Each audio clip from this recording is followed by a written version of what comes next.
This is not the same as Rwanda. Why? Ben and Nana with you on Britain's Newsroom, and we're also joined by the GP and medical writer Dr Renee Honderkamp and the former Labour MP and Armed Forces Minister, no less, Bill Rammell. Good morning to you both. Good to see you. Good morning. Right, what do you want to start with? Should we do the first one, which is talks with up to 9 nations for an asylum deal?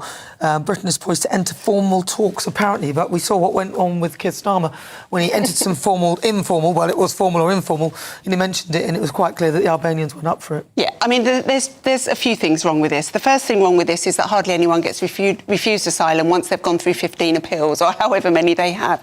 So we're going to send back, if we send anyone, 10 people. The second thing is the money that's going to be spent on this.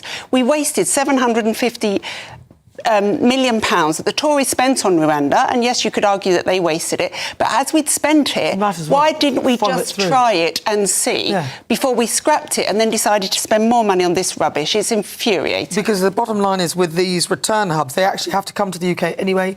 We'll still pay all the legal bills and everything else as they're appealing. It's only at the very, very, very last minute that if they may get sent back. Bill Rammell. With respect, I disagree. I think this is really worth pursuing because this offshore sending of people who failed the asylum process, it gives us a means to remove them from the country. 2, it will act as a deterrent. This is not the same as Rwanda. Why? Because Rwanda was overturned. A deterrent? Rwanda was overturned by the courts, not just European courts, but British courts, because of sending people to a country with major human rights concerns.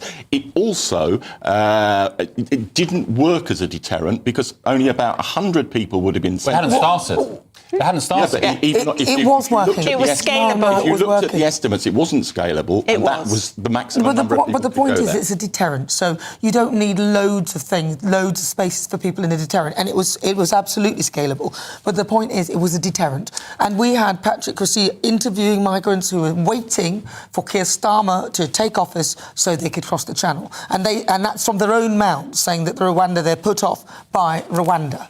I don't think it was ever going to be a long-term deterrent. But you don't know, do you? You don't know. But hold on. Another difference between that scheme and what is being explored at the moment is that this is actually backed by the UN Commissioner for Refugees, which protects you from legal challenge. But doesn't the UN also use Rwanda anyway? Yes, United Nations, you have used Rwanda as a processing centre and a place to keep girls in Afghanistan who are in danger. So Rwanda is used by the UN, the very people you're quoting. Yeah, but I'm sorry.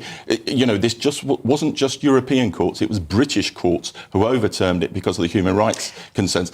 My concern about this is actually the time scale, and I think we need this to be brought forward. I don't know what happened with Albania. My understanding is Albania wasn't credibly in the running. And it just underlines one of my beefs about the government after 9 months, that the communications is bluntly not effective. Bill, can I ask you, we had a discussion last weekend about Keir Starmer. I suggested he was reacting to Reform's election result. You said, no, they've had this white paper in the pipeline for 6 months. Yeah. But it's clear since the election 2 weeks ago or so, Keir Starmer's tweeted about migration 15 times. He's talking about getting tough, I won't stand for it, this and that.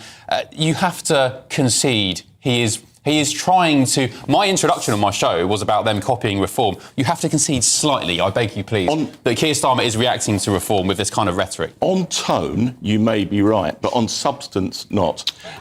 Go back to the manifesto, and nothing got into the Labour manifesto without Keir Starmer's explicit endorsement, and there's a clear commitment to reduce net migration and to wean us off a reliance on foreign workers. That's built into the party's prospectus for power.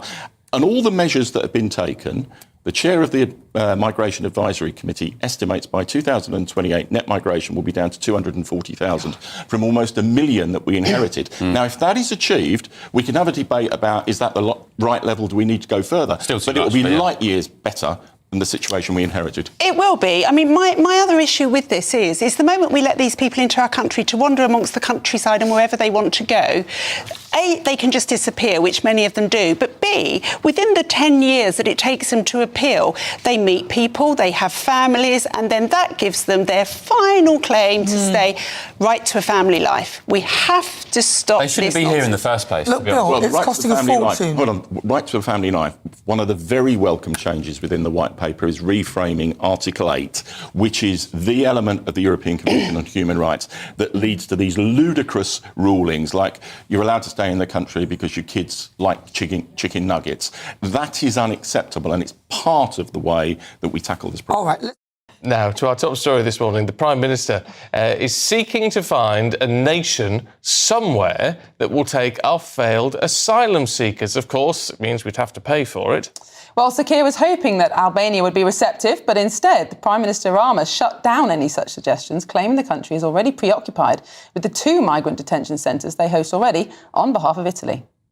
I have been very clear since day one when we started this process with Italy that this was a one-off with Italy. And to be very frank with you, we have been asked by several countries if we were open to it, and we said no, because we are loyal to the marriage with Italy, and the rest is just love.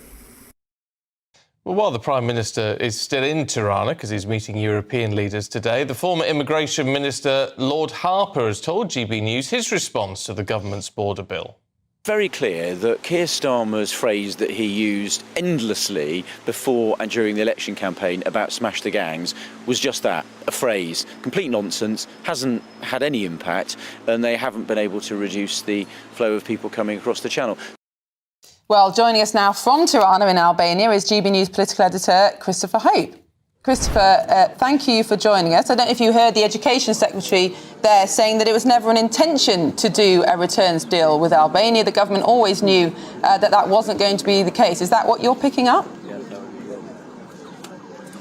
Well, that's what Number 10 tell us. Now, this will emerge in a story at the Times about 5 days ago, which wasn't pushed back, I think, by Number 10. So people thought there was going to be a deal done with Albania. And then when, of course, we heard Edi Rama being asked there, the Albanian PM, about whether there was a deal with Albania, he said, no, I've got a marriage with Italy, not love with the UK for that. So no. And also the deal is completely different. It's not like Rwanda, that plan where they deported him on immediately on arrival here as a Tory government plan. Instead, you must go through the process, fail to be an asylum seeker, and then when all those measures have been exhausted, you're then removed from the country, taken to a third country and returned to a safe country. So it's really, it's a bare reflection of what Rwanda was. But here in Albania, I should say where I am, we're in Tirana awaiting arrivals of the leaders of Europe for the European political community. Down the red carpet, I'm looking at Mark Rutte, the NATO Secretary General. The Spanish Prime Minister has already gone in, and very quickly the chat here will turn to Russia, to Ukraine. Why haven't those talks yesterday sparked? Putin didn't turn up, Zelensky hasn't gone. Trump looks unlikely to be involved either. Yet again, more uncertainty. And looking into this weekend, Sir Keir Starmer, who we'll be hearing from shortly, he'll be using this weekend to get ahead of this big summit on Monday with Ursula von der Leyen, the European Union President. It's quite an interesting place, Albania. I'm looking up at a building behind here in the shape of a Albanian feudal lord from the 15th century. Quite extraordinary here. It's different culture in Albania, but certainly the issues on the world stage remain. Building, Chris. Good to see you. Catch up with you later. Thank you.